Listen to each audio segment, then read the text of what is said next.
Okay. Okay, come on now. But that's a great segue into our next speaker, actually. We'll talk about that in a split second. So this is Speaker's Stage, Speaker's Square, and Speaker's Stage is sponsored by Leela Connect, over there, Laura and the team. And the whole point of this stage is to get people to come up and talk 15-20 minutes about something that is important, a challenge, an issue, an opportunity, highlighting something, and maybe how you can get involved. And our next guest who's coming up to talk is, we were just saying back there, is around an issue, a problem, which people might have an opinion of until they actually witness it firsthand, and then they've definitely got an opinion about it. So if you could please put your hands together for Steve Murray from Stop the Stink, doing a talk called Sulphurdale, The Fight for Fresh Air. Thank you, Steve. Hello ladies and gents, thank you very much for standing out there in this lovely Stoke-on-Trent weather. Yes, stop the stink. Well, realistically, what we're trying to do is stop people being poisoned. Stink, odour, smell, it's fairly innocuous words really, it doesn't really get the message across. What we're actually being forced upon us with is, by the UN classification, a toxic, poisonous gas with a odour of rotten eggs. So that's the critical bit there, is toxic, poisonous. It's not a smell, it's not an odour, that's just an indication that it's there. The reality of it is that it is toxic, poisonous gas.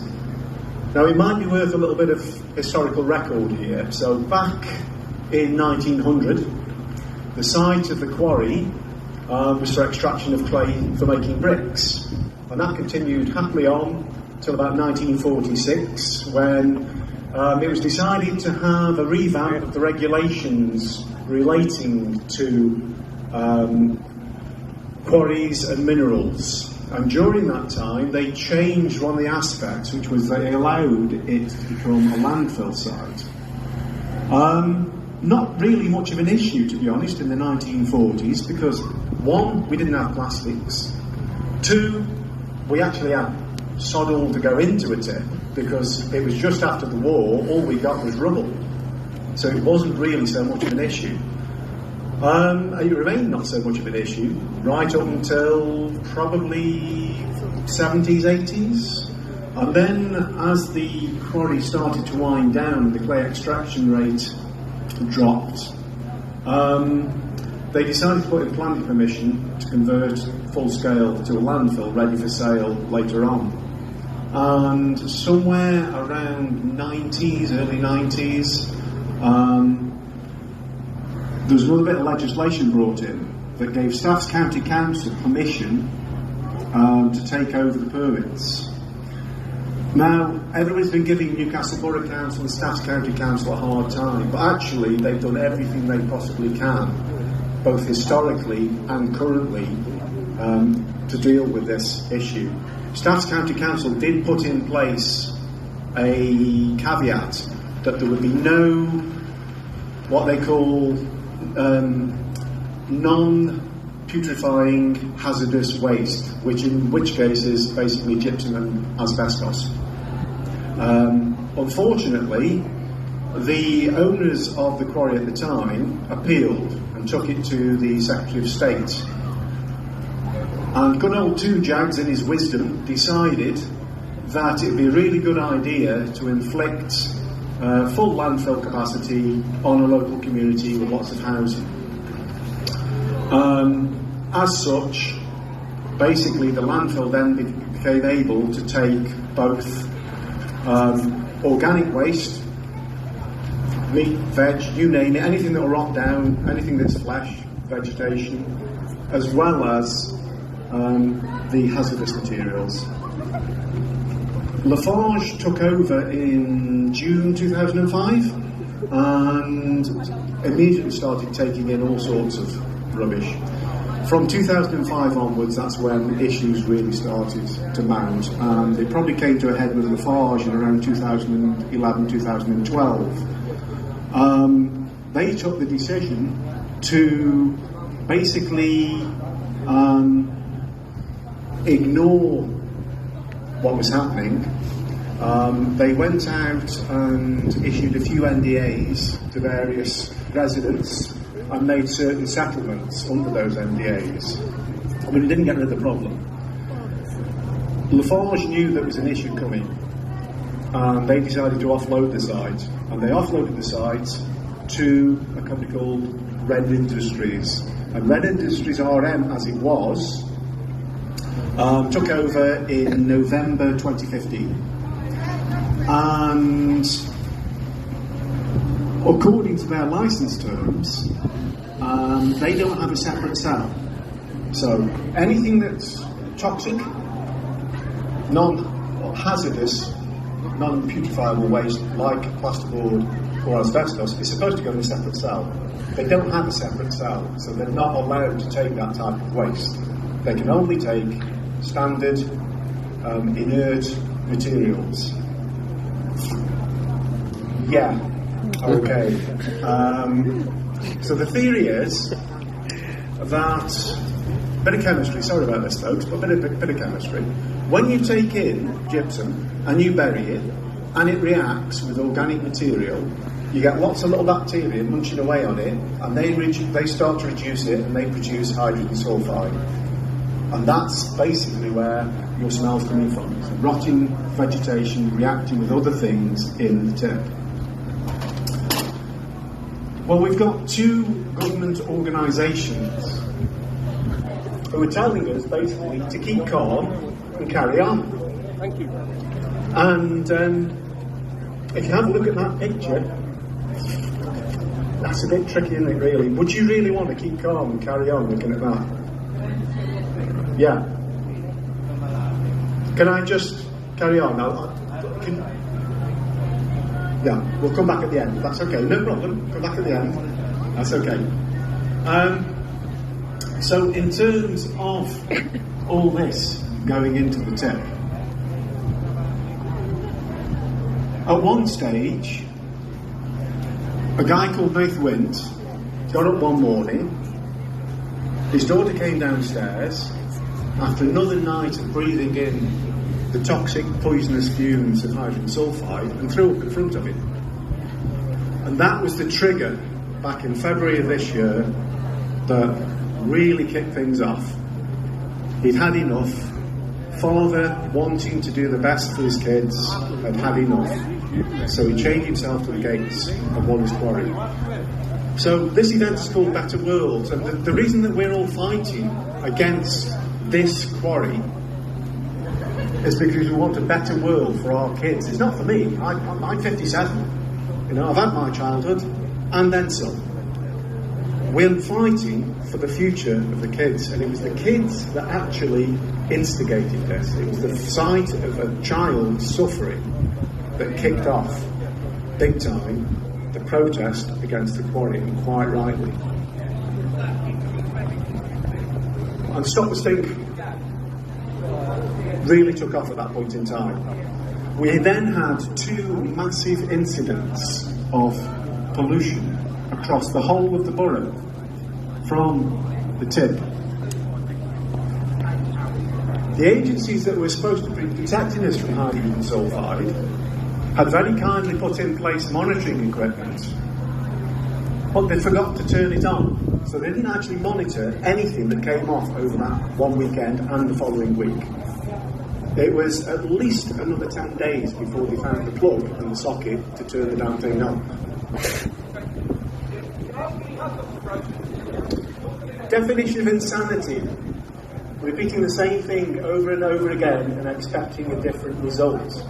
To anybody that's had anything to do with the EA, Public Health England, this feels very, very familiar. We know there's something wrong. We're going to let them keep tipping all the types of waste that they can tip in there, rather than restrict them to inerts.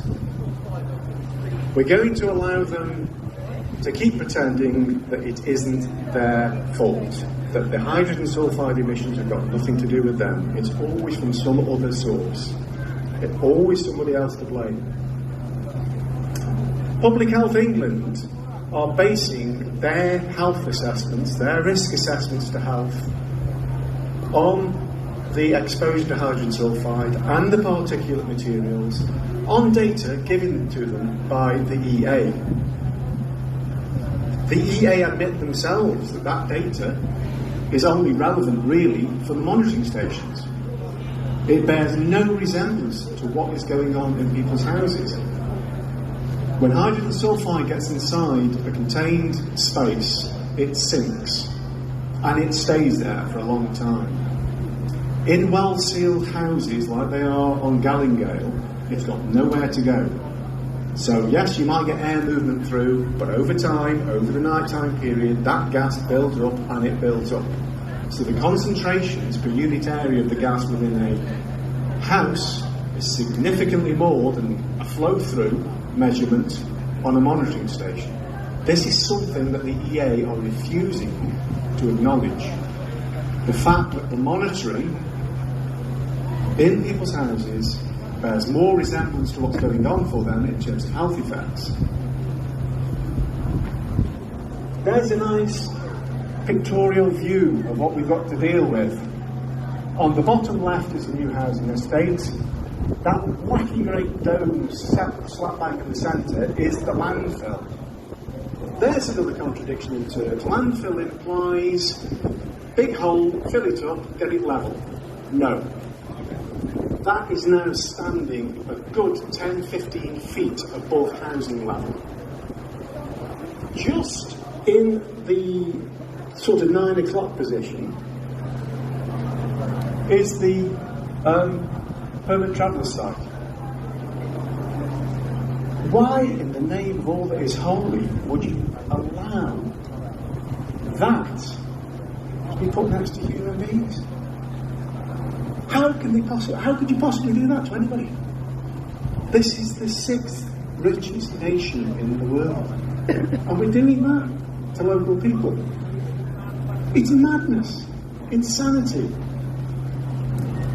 The important thing is that we do have a protest, that we are standing up against this, and we are fighting. We are fighting from all sorts of different directions, and there are different methodologies of doing it, but we all got one aim.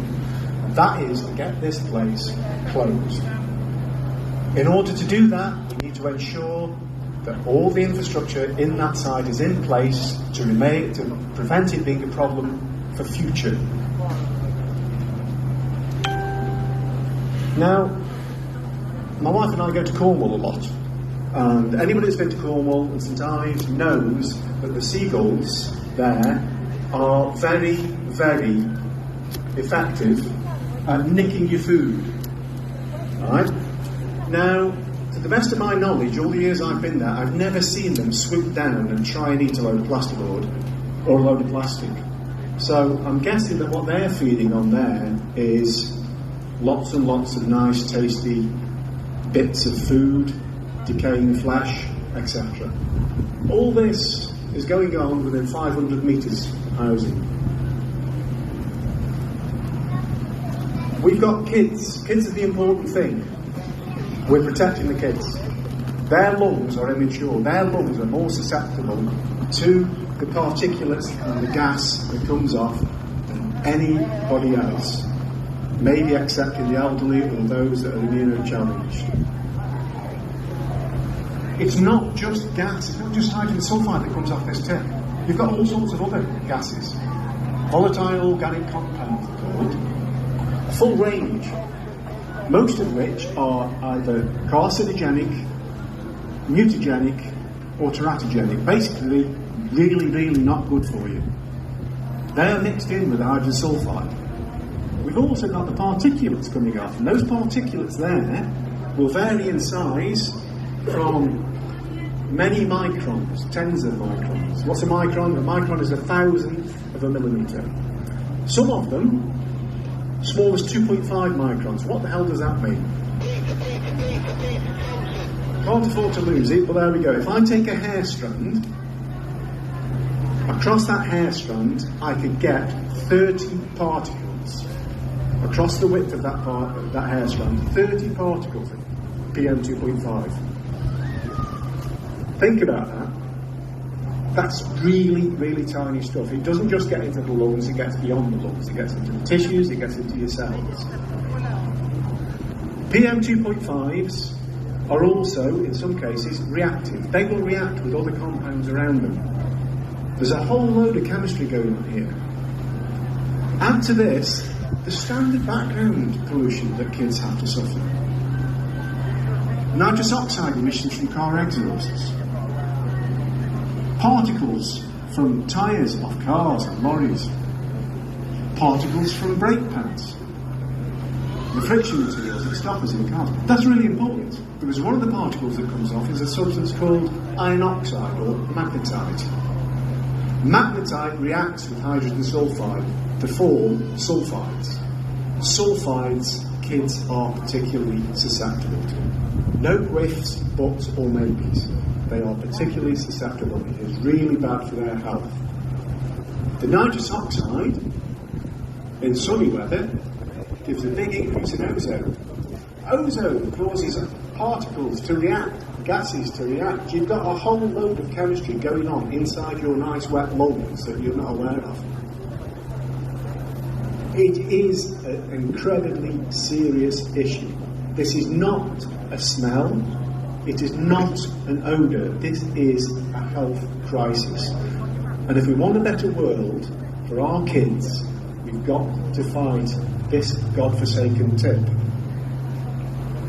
There's an example of what a PM10 and a PM2.5 looks like. The one on the right is about 20 microns, but on its surface are little particles. And those little particles vary in size, I can tell you now, from anywhere from 2.5 microns down to nanometers. That's a millionth of a millimetre. A millionth of a millimetre. Imagine trying to fit a million divisions into a millimetre. You just can't get your head around it. We're breathing those in. This little chap, Denzel. It's heartbreaking. This little lad was born premature. He's on oxygen. And at the same time, he's having to fight against a toxic gas entering his lungs, as well as the particulates. It isn't just Denzel. This smell, this toxic gas is now pervading the hospital. We have got people in chemotherapy units breathing this in. We've got babies. The first breath we take is going to be hydrogen sulfide. Sadly, we've got people that are passing away in hospital. Their last breath is going to be hydrogen sulfide. How can that be right? How could you inflict that on any other human? It's wrong. These are real pictures. This is real stuff taken by local residents of what's going on in that tip. And that's right, RIP fresh air. We haven't smelled fresh air in the locality of Nutton, Silverdale, Westlands, Milehouse, and further afield for how long, ladies? 6 months at least. Just to emphasise hydrogen sulfide, these are just a few signs. If you've got hydrogen sulfide present in a bottled gas, or there's a danger for hydrogen sulfide, you've got to display all these. But don't worry, folks, it's just an odour. It's just a smell. Keep calm, carry on. These are 100 papers. Just very quickly grab these off the internet. 100 papers detailing all the hazards associated to human health from hydrogen sulfide. We are fighting. We really are fighting, but we're fighting not just the tip owners. We're having to fight the EA and Public Health England at every step of the way. That's a scary picture. That's taken by a local resident. Those houses are about 500 metres or less away from that. There's a bit of foreshortening effect, but that is the reality for the people living on Gallingale Estate. Kids. That's what we're fighting for. We're fighting against this. I haven't got a clue what the hell that is. And I'm damn sure that Red Industries don't either. They rely on pieces of paper. The whole waste chain from top to bottom. So the way the waste chain works is that you throw stuff in a skip, or the builder throws stuff in a skip, it now goes to a transit station. The transit station is supposed to sort it into nice little piles of recyclables, card or anything like that. We'll have to dispose of that responsibly. They're overseen by the EA. The Environment Agency allows the whole of the waste chain from top to bottom to basically police itself. It's self-regulated. At the tip, they tell the EA what they've taken. They tell the EA what loads they've rejected. They tell the EA what gas measurements they've got. The EA occasionally pop in for a cup of tea and using their nose sniff test to see whether or not it's stinky. Well, they've got 11,000 people telling them it's stinky. I don't know why they need to pop one of their guys down there and do a sniff test themselves. It's not just kids and us, it's also wildlife. Anybody that's got pets will know that they smell it before you do. Your cats, your dogs start to react a good 15 minutes before you go, what's that? Kids, again, you know, they're fighting too. They're fighting that. Denzel is fighting. He needs some help. He really needs help. We can't allow this to go on for kids that are poorly, for adults that are poorly. This local area of North Snaffs has got a fantastic industrial heritage. Coal, steel, clay industry, pottery industry. But we paid a price for that. We've paid a massive price for that in terms of ill health as a result of breathing in dust. Black lung if you're a coal miner. Pneumoconiosis, silicosis. All those words are known in this area. We all know what they mean. So we have a low base starting point in terms of lung conditions and lung health. We were getting better. It was very sad that we lost a lot of that industry, but one of the bonuses was an improvement in local health, dramatic improvement in local health. We're going backwards. With this sort of thing, we're going backwards. We have fun on the protests. We do have fun. It is a community event. It really is. And we will keep fighting.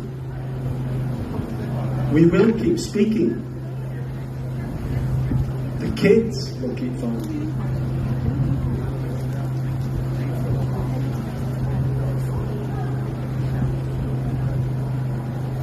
We have some of the best scientific brains around, and this took the EA PhD by surprise, big time. We are seen as a bunch of playheads, basically. We're not. We're not. If you look at the skill base within the industries that we had around here, there were some very, very technical, highly complex, highly sophisticated jobs in there which required an awful lot of scientific knowledge. We have very strong medical base right here as well.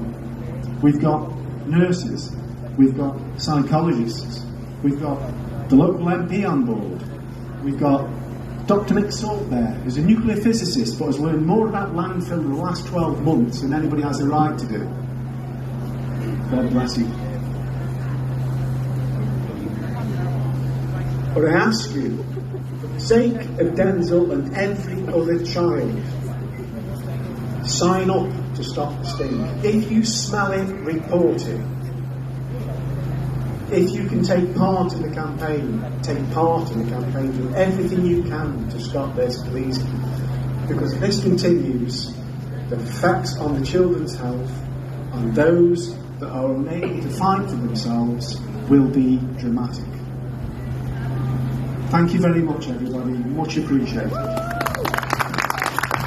Ladies and gentlemen, please keep those applause going for Steve Murray from Stop the Stink. Easily the the busiest talk we've had as part of the Better World Festival speaking stage. I don't know if Steve's sticking around for a bit, but if you want to pick his brains about anything, find out more about Stop the Stink. He talks about Facebook, they're also on Twitter and others, so get in touch and find out more. I think a lot of the speakers that I've been on have talked globally. They've talked about something massive, which can sometimes feel